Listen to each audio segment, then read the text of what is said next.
Hey everybody, this is Todd with Industrial Comfort. In today's video, I'm going to show you how to spruce up your home with a little rustic mountain decor. I'm even going to show you how to make some homemade stain to darken up the wood in the background. So let's get started. For the first step of the project, we're going to need four things. Either a big piece of cardboard or paper to lay out the mountain scene, a speed square so that we can make a 45-degree angle, and then preferably the wood that we're going to be using for the mountainscape, or a piece of wood that dimensionally is the same width that we're going to be using. So there are a couple of different ways that you can do this. Now I'm going to go with the path of least resistance and just offset these boards by 45 degrees, and then at the end I'll just make a cut along the bottom, or I'll just cut the 45-degree angle before I lay everything out on the board and tack everything together. Some people will lay their boards out at a 45-degree angle, cut another 45-degree miter here to create a miter joint so that you have a seam right down the middle of the mountain. It really comes down to personal preference and how much cutting you want to do.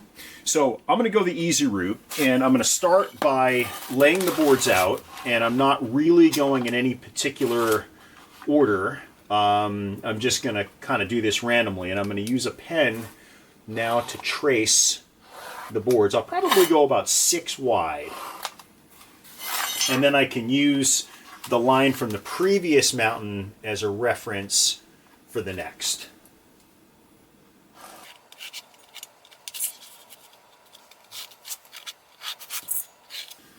I realize this didn't trace so well, so I'm going to go over it again. And hopefully you can see from your angle. Now, I'm going to make a slightly larger one here and double up on the wood.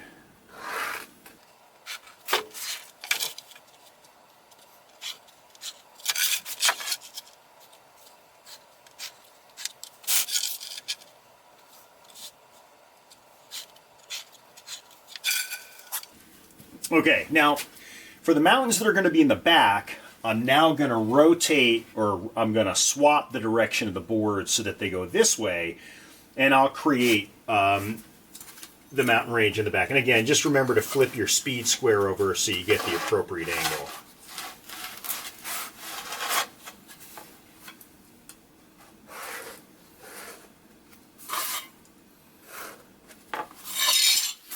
And just to denote the one in the back, I'm going to just scribble over it.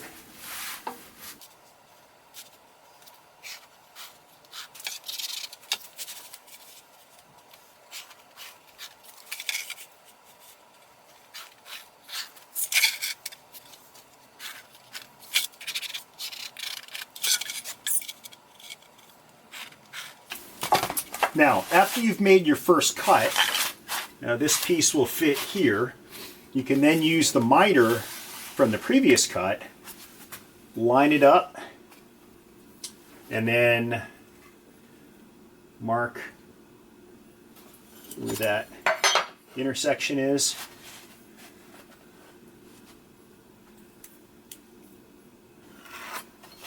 And then make a straight cut.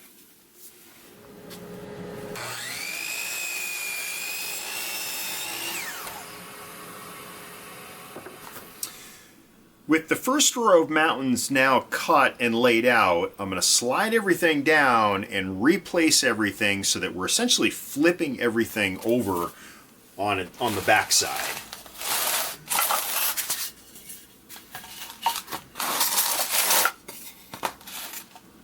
Okay. Now I've got a piece of scrap wood. It looks to be about a 1/2 inch thick. I'm going to get some wood glue. I'm going to glue this in place, and then I'm going to use a nail gun to just tack it for extra security. I'm actually, if it's long enough, I'm going to cut it in half and double up. I'm going to use this piece of oak just to square things up. And I've got another piece of oak scrap that I am going to just glue up.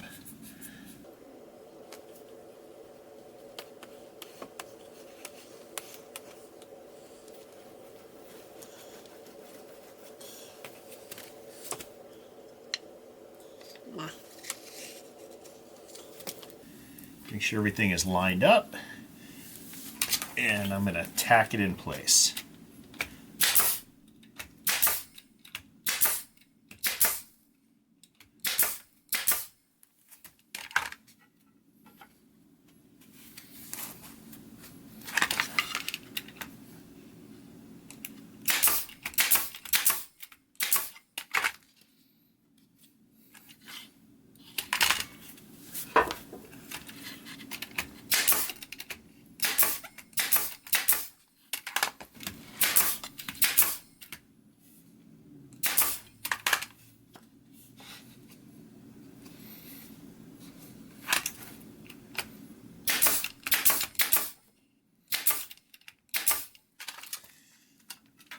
All right, with that tacked in place, we'll let things dry while we cut the rest of the wood for the other side of the mountains.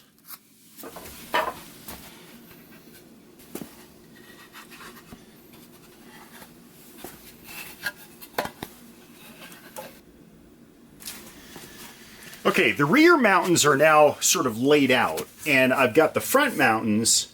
Everything is dried, glued up, etc. So I'm just gonna do sort of a test fit, and this is looking pretty cool. So for the next step, we're gonna go ahead and stain these a darker color. And what I'm gonna do is use a homemade concoction for prematurely weathering this wood to give it a darker sort of grayish look. So we're gonna do that.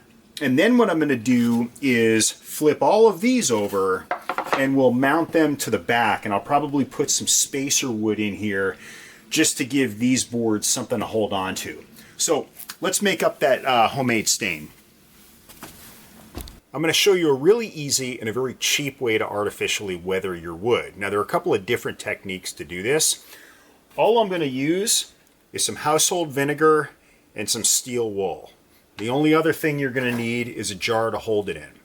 So what you need to do is put your steel wool, and I'm just going to kind of open it up a bit. And once I separate the threads here to increase the surface area, I'm going to stick it into the jar. And I'm going to fill it with this vinegar. And I'm just going to loosely keep the lid on, but I'm going to put it outside as it does get a little stinky. I'm going to let it sit for 24 hours and then we'll be back and I'll show you the results. While I'm waiting for my homemade stain to cure, I took some scrap pieces and I planed them down to the same thickness as these rails down below. And I'm going to glue and tack 3 of them in, and those are going to serve as not only spacers, but support for the mountain range that's sitting below that I'm going to flip over and tack to the back.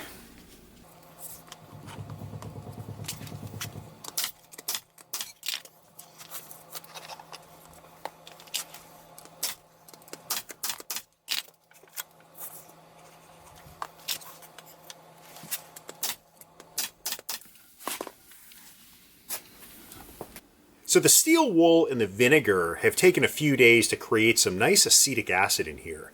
So let's apply this to the wood and we'll watch the process of oxidation.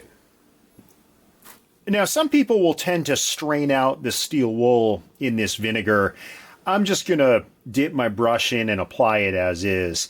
Now different woods will react differently based on the tannin content of the wood. So your oaks and your walnuts will have a different reaction than, say, like a maple or an elm. And so what you'll notice is that the reaction is generally pretty quick. And this wood will really start to darken up. So the more coats you apply, the darker this wood will become.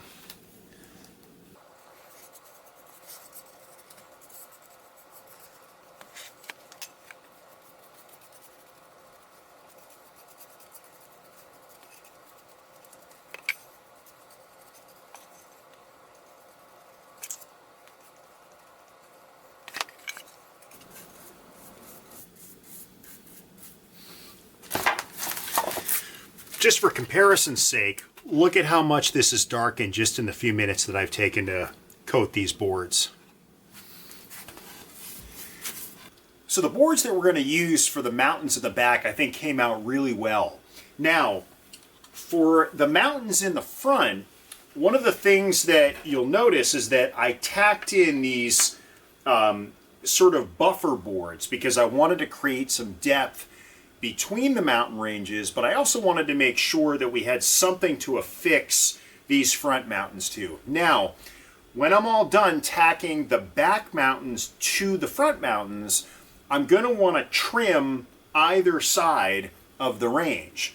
Now, it's really important that you mark where you tacked these backboards to the front range. That way, when you go ahead and make your cuts, you're not going to be cutting through the nails that are in this wood. Okay. I'm going to move everything around. I'm going to flip the boards into the opposite direction so that we can get the right direction moving for the mountains in the back, and then we'll start tacking them together. Before I start the process of tacking everything together, I'm going to take this cut off piece of plywood and back it up against the bottom here so that I have a nice even reference point. And again, take into consideration where the nails are. I'm going to make sure that I am not tacking in between those slots so that when we cut this, again, we're not going to run into the same situation relative to cutting into nails.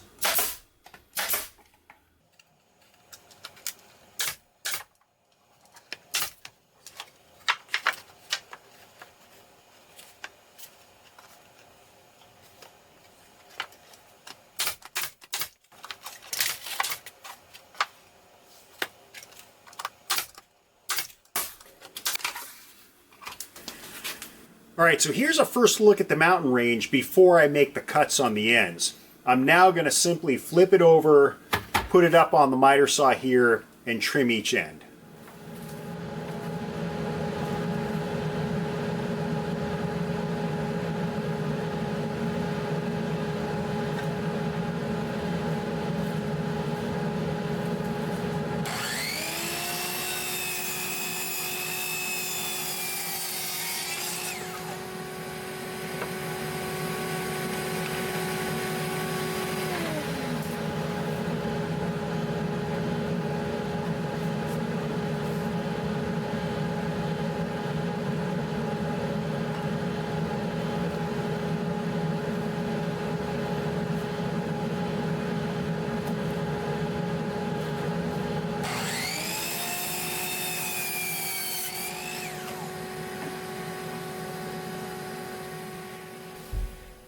And here's the finished piece. Depending on whether or not you're going to leave it sitting flat on a shelf, a table, or whether you're going to hang it, may determine whether you want to add some hooks on the back.